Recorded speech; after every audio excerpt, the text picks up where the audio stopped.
Supreme court अपने बड़े और अहम फैसलों की वजह से लगातार चर्चा में बना रहा है, लेकिन पिछले कुछ दिनों से सुप्रीम कोर्ट दिल्ली शराब नीति घोटाला मामला, पतंजलि विज्ञापन मामला, ईवीएम वीवीपीएटी जैसे कई अहम मुद्दों की वजह से लगातार सुर्खियों में बना हुआ है। वहीं इस बार जिस मामले पर हम आज बात करने वाले हैं वो किसी फैसले के बारे में नहीं बल्कि अगले सीजेआई की नियुक्ति से जुड़ा हुआ है। वर्तमान सीजेआई डीवाई चंद्रचूड़ के कार्यकाल पूरा होने वाला है।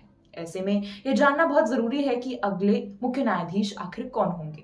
हमने अपनी पिछली वीडियो में आपको नेक्स्ट सीजेआई के बारे में बताया था।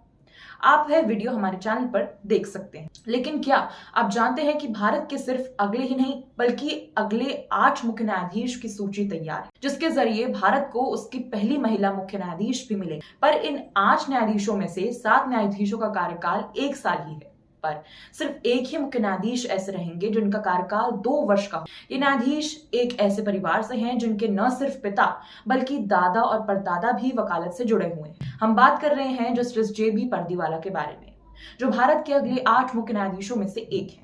जस्टिस जेबी पर्दीवाला का जन्म 12 अगस्त 1965 को मुंबई में हुआ। उन्होंने अपनी शुरुआत पढ़ाई लिखाई सेंट जोसेफ कॉन्वेंट स्कूल से और 1995 में जेपी आर्ट्स कॉलेज से अपनी ग्रेजुएशन की पढ़ाई पूरी की थी। जस्टिस जेबी पर्दीवाला ने वकालत की पढ़ाई केएम लॉ कॉलेज वलसाड से की, जिसके बाद सन 1988 में उन्हें एलएलबी की डिग्री प्राप्त हो गई। ये तो बात हुई उनकी पढ़ाई की।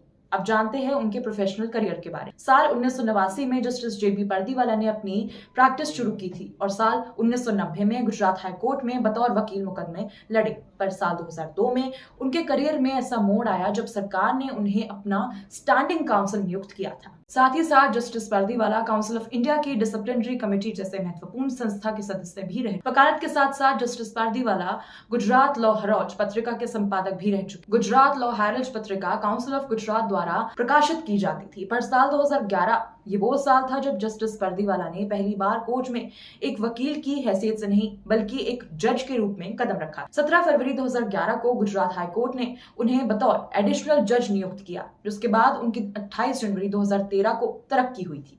मिसाल के तौर पर ईडब्ल्यूएस कोटा मामला, जहां उन्होंने बहुमत में मत दिया था और ईडब्ल्यूएस कोटे को बरकरार रखा। साथ ही जब ज्ञानवापी मस्जिद सर्वे मामले में मुस्लिम पक्ष इलाहाबाद हाई कोर्ट के विरुद्ध सुप्रीम कोर्ट आया था और मस्जिद के सर्वे को रोकने की मांग की गई थी, तब उन्होंने इलाहाबाद हाई कोर्ट के फैसले को बरकरार रखते हुए मुस्लिम पक्ष की दरखास्त खारिज कर दी थी। जस्टिस पर्दीवाला उस बेंच का हिस्सा थे जब बीजेपी नेता और एडवोकेट नुपुर शर्मा को गिरफ्तारी से राहत दी। जस्टिस जेबी पर्दीवाला अपने 2 साल और 3 महीने के कार्यकाल के बाद वर्तमान सीजेआई डीवाई चंद्रचूड़ के 2 साल कार्यकाल के रिकॉर्ड को पीछे। जस्टिस जेबी पर्दीवाला 3 मई 2028 से 11 अगस्त 2030 तक इस पद पर रहते हुए भारत की सेवा, लेकिन ये तभी मुमकिन हो पाएगा जब एनवी रमन्ना के बनाए कॉलेजियम का पालन होता है और सीनियरिटी रूल बरकरार रहे। फिलहाल इस खबर में सिर्फ इतना ही। और लीगल खबरों को जानने के लिए हमारे चैनल को लाइक, शेयर और सब्सक्राइब जरूर करें। धन्यवाद।